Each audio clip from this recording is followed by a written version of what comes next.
Hello नमस्कार दोस्तों, स्वागत है आप सभी का आपके अपने परिवार बदायूं स्टडी हब पर। तो मैं अजय कुमार ग्वाल आप सभी का स्वागत करता हूं अपने YouTube channel Budaun study hub पर। तो आज हम पढ़ेंगे फिजिक्स। फिजिक्स में एक बहुत ही मोस्ट इम्पोर्टेंट टॉपिक होता है संधारित्र की धारता। ये लिखा है समांतर प्लेट संधारित्र की धारता जब उसके बीच में कोई परावर्तित पदार्थ रखा हो, यानी समांतर प्लेट संधारित्र की धारता का हम आज पोस्टमार्टम करने वाले हैं। इसका हम पूरा डिटेल डेरिवेशन पढ़ेंगे, जो कि आपके एग्जाम में सीधे सीधे 5 नंबर में आता है। जो कि मैंने मोस्ट इंपोर्टेंट क्वेश्चन लिखवाए हैं, उन्हीं में से मैं करा रहा हूँ एक एक करके, जो कि आपके 5 नंबर में आते हैं। ठीक है, तो 5 नंबर में आपको एक गॉस की प्रमेय करा दी मैंने, एक ये कराऊंगा। पाँच पाँच नंबर के 5 नंबर में आती है ये। बहुत ही महत्वपूर्ण है, बहुत ही शानदार है, बहुत ही ईमानदारी से हम आज सीखने वाले हैं इसको। तो बने रहिए मेरे साथ इस आज की इस क्लास में। अगर उससे पहले आप चैनल पर नए, चैनल सब्सक्राइब कर दें और अपने दोस्तों से शेयर कर दें, जिससे कि उनका भी कुछ भला हो सके। सही है, हम भी कुछ उनकी थोड़ा सफलता में अपनी भूमिका निभा सकें। तो चलते हैं आज की क्लास की ओर। तो पढ़ते हैं मेहनत से। तब तक के लिए अब वीडियो को इसको स्किप करके बिल्कुल ना भागना। आप पूरे सीखेंगे तभी आप, मतलब 5 नंबर ऐसे नहीं मिल जाते। फिजिक्स में मैंने पिछली वाली क्लास में भी कहा था, बहुत मेहनत करनी पड़ती है, बहुत ही अच्छे तरीके से सीखना पड़ता है। तो मैं बिल्कुल कगार पे आ चुका है, हमारा एग्जाम कल है, तो इस वजह से इम्पोर्टेंट टॉपिक है, बहुत जल्दी जल्दी सीखते हैं हम। तो चलिए आज की क्लास को शुरू करते हैं। क्वेश्चन क्या कह रहा है पहला, देखिए। समांतर प्लेट संधारित्र की धारता के समांतर प्लेट संधारित्र की धारता जब प्लेटों के बीच आंशिक रूप से परावैद्युत पदार्थ रखा हो। ये समांतर प्लेट संधारित्र की दो प्लेटें हैं, समांतर प्लेट संधारित्र की धारता की एक्स एक्स ये लिखा है एक्स, ये लिखा है बाई। ये दो प्लेटें एक और दो दो, इनके बीच कोई परावैद्युत पदार्थ जैसे कांच मान लेते हैं हम।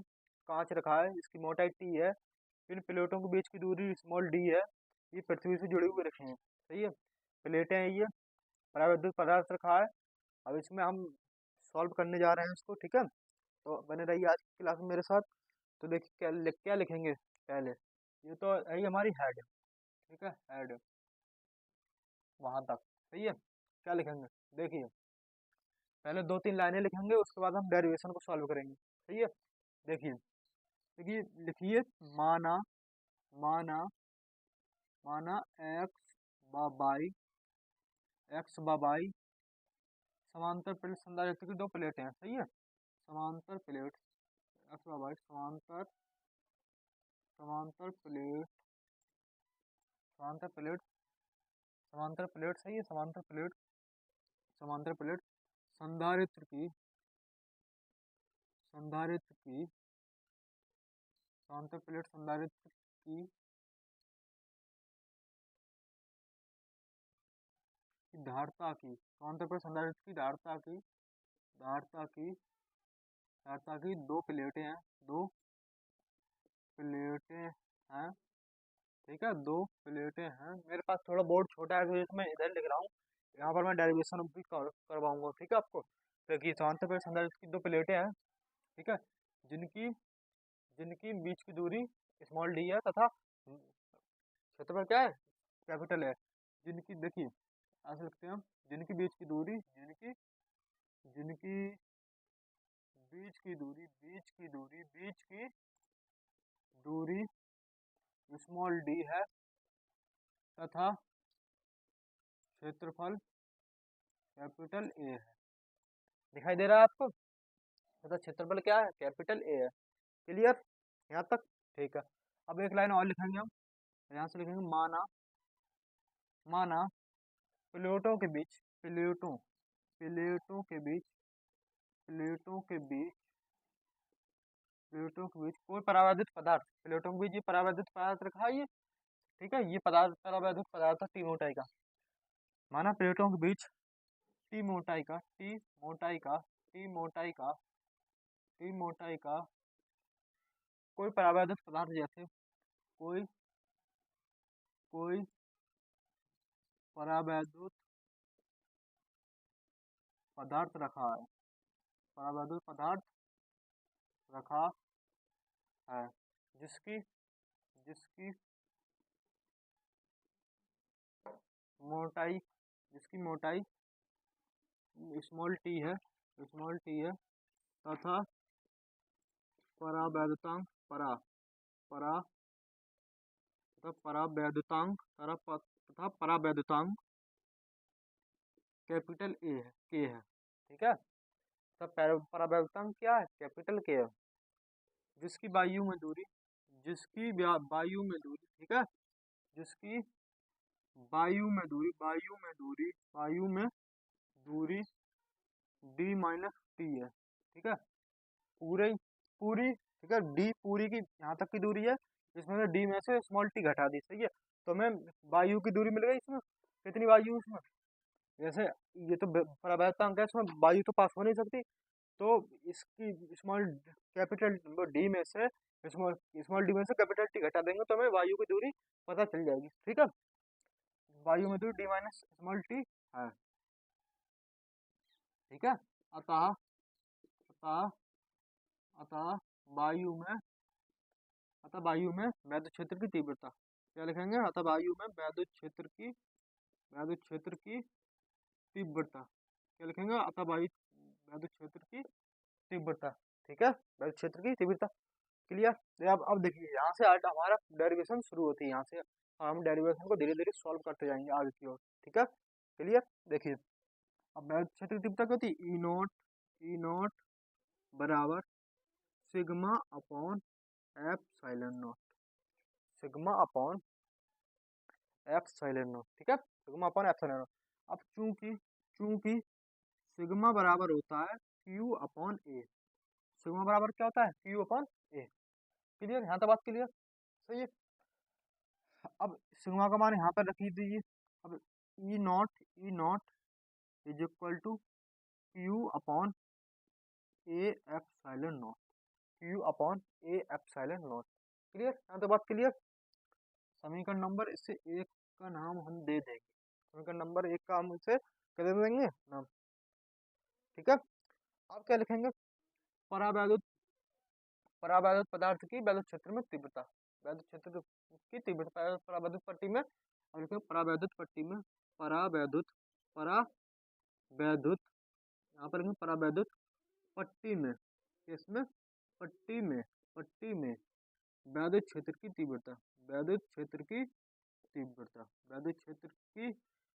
तीव्रता, ठीक है, वैद्युत क्षेत्र की क्या तीव्रता, परावैद्युत पट्टी में वैद्युत क्षेत्र की तीव्रता। तो यही हो जाएगा E nought is equal to Q upon K A, के परावैद्युत क्या के है, परावैद्युतांक के है, तो यहाँ के ए एप्सिलॉन नॉट, समीकरण नंबर 2, क्लियर, यहाँ तक बात क्लियर, ठीक है। देखिए यहाँ पर मैं थोड़ा लाइन खींच लेता हूँ, ठीक है। तो अब उसे ऊपर से करके लाऊंगा मैं, सही है, कहाँ से करके लाऊंगा मैं, ऊपर से,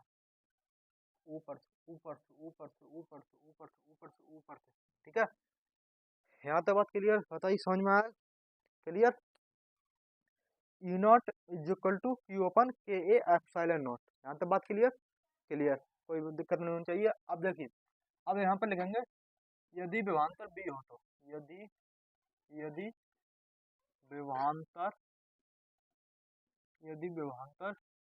बी हो तो क्या होगा, बी बराबर E nought D minus T plus E T, ठीक, क्लियर। अब क्या लिखेंगे, समीकरण एक व दो से मान रखने पर, क्या रखने पर, मान रखने पर, क्लियर। एक बार समीकरण एक बार दो से मान रखने पर, समीकरण नंबर एक ये है, समीकरण नंबर 2 ये है। इसमें हम ई नॉट तथा ई का मान रखेंगे, ई नॉट और ई, सॉरी यहाँ पर ई आएगा, यहाँ पर क्या आएगा, ई आएगा, यहाँ पर ई नॉट तो यहाँ पर हो गया ना, हाँ, अब यहाँ पर ई आएगा, ठीक है। ई नॉट तथा ई का मान रखने पर,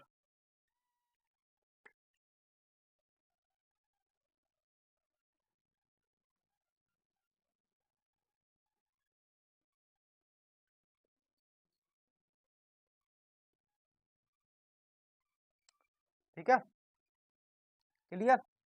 अब यहाँ पर बी, यहाँ पर ई आएगा, ठीक है, क्योंकि बी परावैद्युतांक आ गया ना, तो यहाँ पर ई आएगा, ई नॉट हट जाएगा, ठीक है।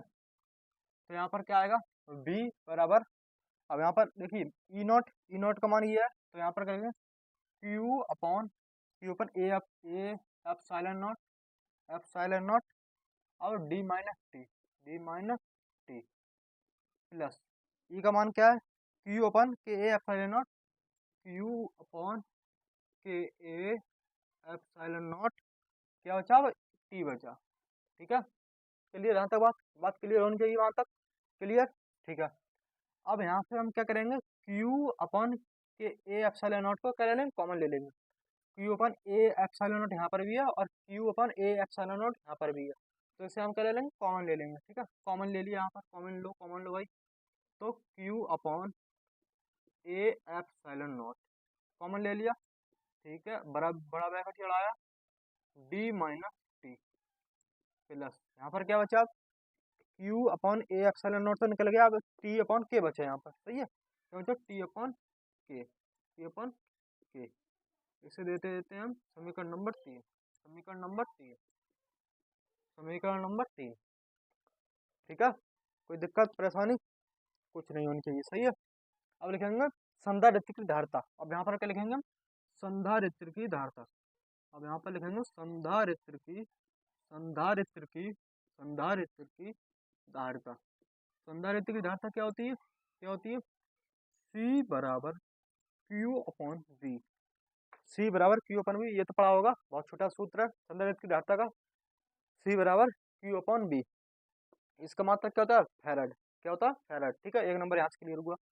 अब यहाँ पर देखिए, अब यहाँ लिखेंगे समीकरण 3, यहाँ पर लिखना 3, समीकरण 3 से b का मान रखने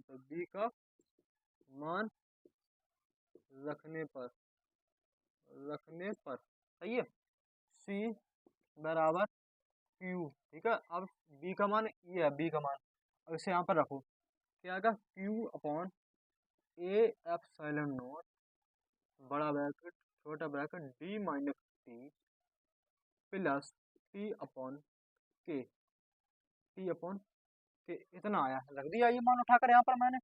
अब Q से Q काट दो, यहाँ पर Q से Q कट गया, ए एप्सिलॉन नॉट नीचे है तीसरे नंबर में, तो पलट के ऊपर चला जाएगा। ठीक है, क्या चला जाएगा, पलट के ऊपर चला जाएगा। C बराबर A epsilon naught is equal to d minus T plus का टी अपॉन के। ये आ गया हमारा संधारित्र धारिता का परावर्तनांक जब रखा होगा तो। ठीक है, इसका मात्रक होता है फैराड, क्या होता है, फैराड। Answer hence proved.